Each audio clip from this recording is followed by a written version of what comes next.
vous êtes sur RTL.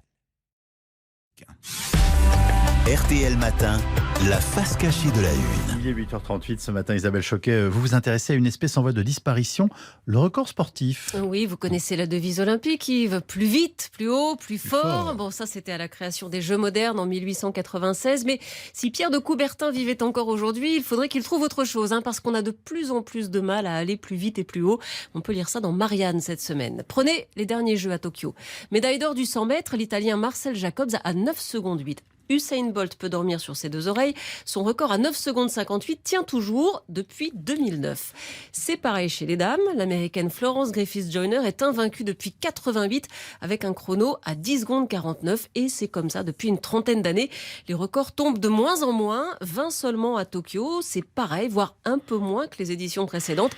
Et puis bon, quand ça arrive, c'est vraiment d'un cheveu. Aux 50 mètres nage libre, César Cielo décroche le record du monde masculin en 2009 avec 3 centièmes d'avance seulement. Le saut en hauteur masculin, depuis 1960, jamais un record n'a été battu à plus d'1 centimètre d'écart. Alors bien sûr, il y a des exceptions. On a vécu à Tokyo une course mythique, le 400 mètres haies.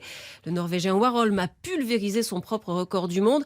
En fait, même le médaillé d'argent a battu le record. Et le troisième le frôle. Alors, est-ce qu'ils avaient tous bu de la potion magique ? Non, pas du tout. L'explication, c'est la godasse. De nouvelles chaussures qui contiennent une plaque de carbone.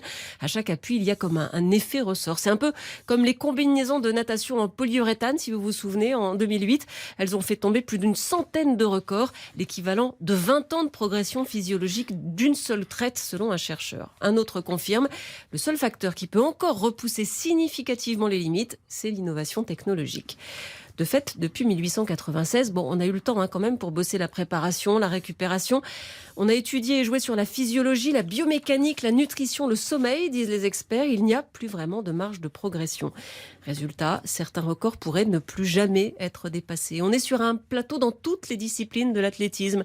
C'est le constat de l'IRMES, l'Institut de recherche biomédicale et d'épidémiologie du sport. Sur 70 épreuves d'athlétisme, 64% ne s'améliorent plus depuis 1993. Pour la moitié des disciplines, d'ici 2027, on peut tout juste espérer améliorer les records de 0,05%. Biologiquement, nous avons des limites intrinsèques en tant qu'espèce, explique un chercheur. Nous ne courrons jamais à la vitesse maximale d'un guépard. Nous sommes bloqués. Quoique.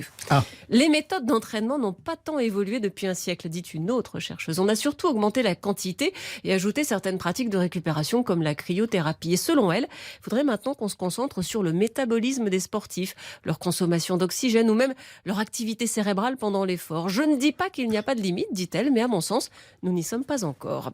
Pas encore, mais pas loin, et pas seulement dans le sport, c'est ça le drame. À une époque, la plupart des enfants étaient plus grands que leurs parents. Depuis 30 ans, la tendance s'inverse.